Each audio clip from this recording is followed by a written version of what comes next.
दोस्तों वीडियो में बात करेंगे कि राहुल गांधी ने जर्मनी में ऐसा क्या बोला कि बीजेपी नेता भड़क गए हैं और राहुल गांधी पर भारत बदनामी टूर करने का आरोप लगा रहे हैं।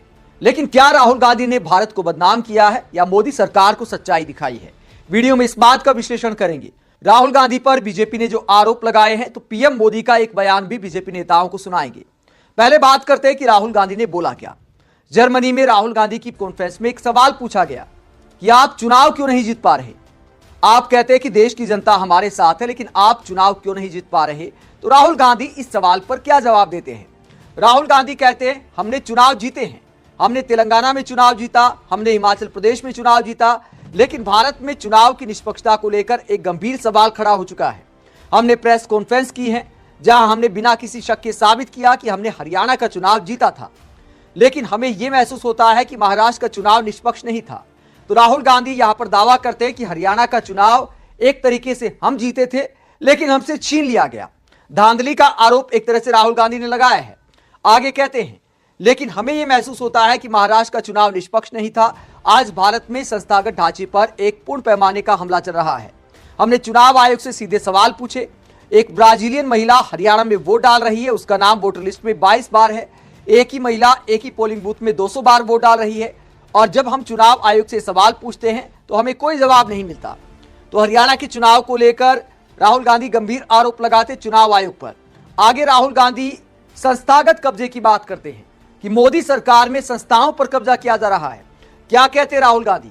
ये केवल चुनाव की बात नहीं है, भारत की संस्थाओं पर कब्जा कर लिया गया है। अगर आप हमारी इंटेलिजेंस एजेंसियों को देखें, सीबीआई को देखें, ईडी को देखें, इन सबको हथियार बना दिया गया है। आप देखिए बीजेपी के लोगों पर ईडी और सीबीआई के कितने केस हैं? जवाब है शून्य। और जो लोग सरकार का विरोध करते हैं उन पर लगभग सभी केस राजनीतिक हैं।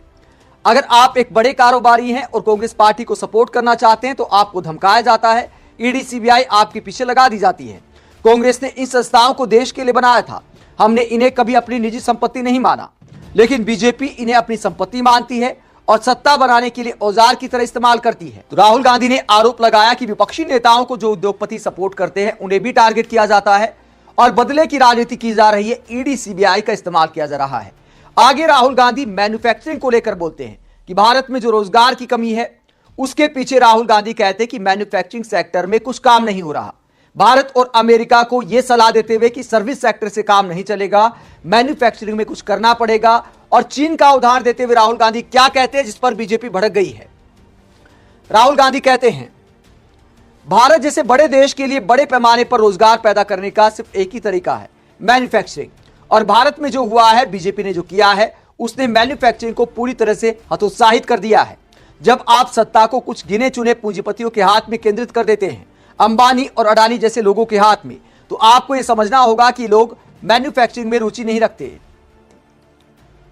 अगर आप देखिए कि लोग क्या करते हैं तो ये उत्पादन करने वाली कंपनियां नहीं हैं, ये व्यापार करने वाली कंपनियां हैं। ये ज्यादातर चीन में बना सामान भारत में बेचते हैं। तो हम क्या करेंगे? हम जर्मनी जैसे देशों में जो हो रहा है उससे सीखेंगे।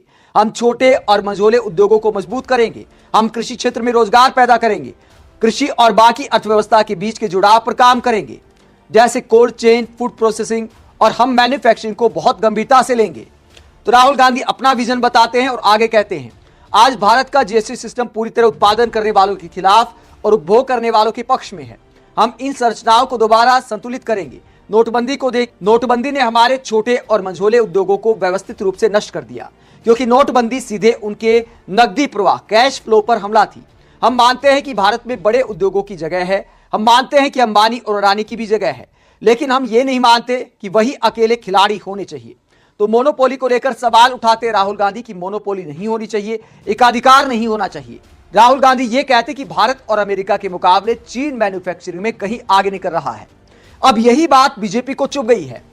बीजेपी नेता राहुल गांधी पर तरह तरह के आरोप लगाते हैं। राहुल गांधी आगे क्या कहते हैं? मोदी सरकार को आईना दिखाते हुए राहुल गांधी आगे क्या कहते हैं?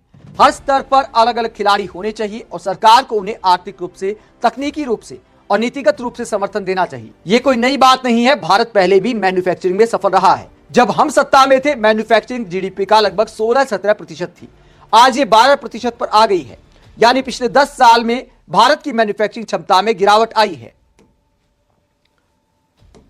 तो राहुल गांधी मोदी सरकार पर मैन्युफैक्चरिंग सेक्टर को हतोत्साहित करने का आरोप लगाते हैं और ये कहते हैं कि अमेरिका और भारत के मुकाबले चीन मैन्युफैक्चरिंग में ज्यादा तेजी से आगे बढ़ रहा है, चीन आगे निकल गया है। अब ये बात बीजेपी वालों को चुभ गई है। हालांकि क्या इसमें लॉजिक नहीं है, वो आगे बात करेंगे। पहले बीजेपी की जो प्रवक्ता हैं शहजाद पूनावाला, वो क्या कहते हैं?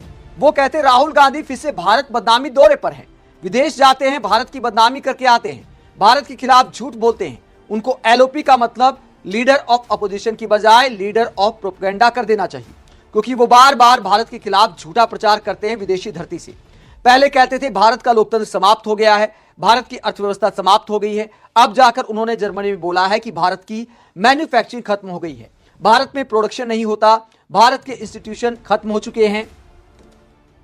चीन बहुत अच्छा कर रहा है, चीन रोजगार दे पा रहा है, चीन का करो गुणगान, भारत का लगातार करो अपमान, यही बन चुकी है राहुल गांधी की पहचान।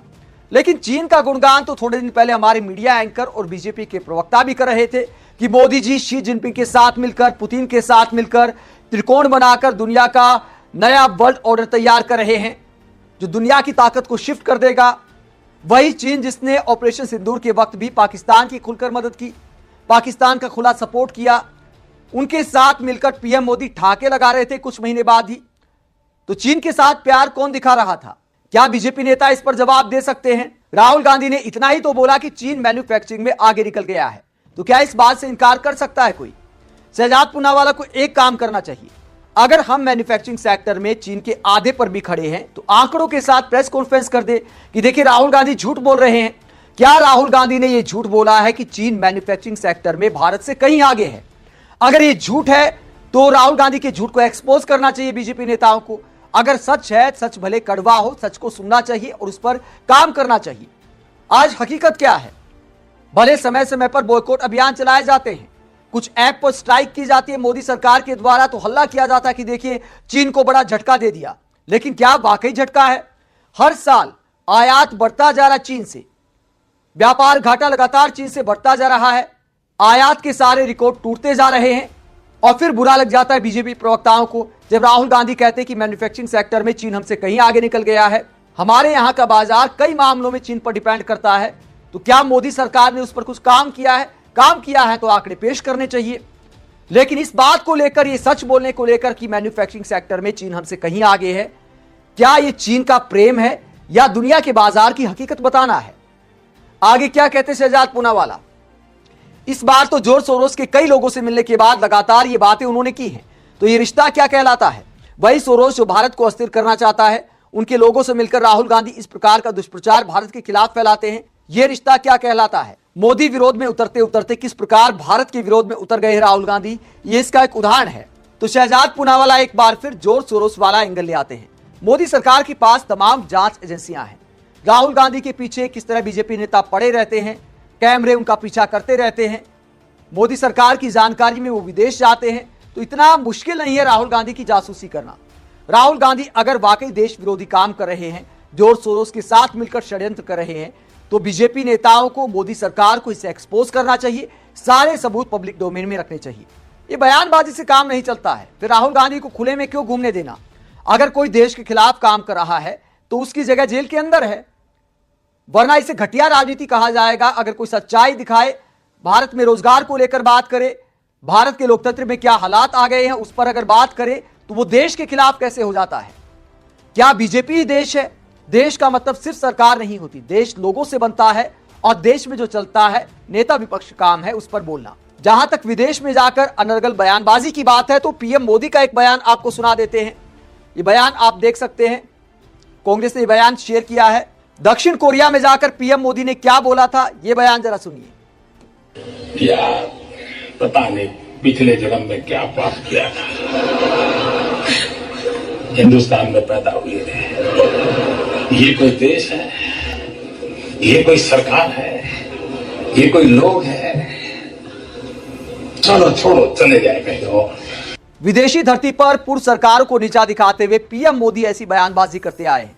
अब इससे खराब कोई क्या ही बोल सकता है? बताइए, देश के किन नागरिकों ने ऐसा देश के बारे में सोचा कि ये कोई देश है? और फिर बीजेपी नेता राहुल गांधी पर आरोप लगाते हैं कि विदेशी धरती पर जाकर देश के बारे में बुरा भला कहते हैं। अब इससे खराब क्या ही कोई बोलेगा?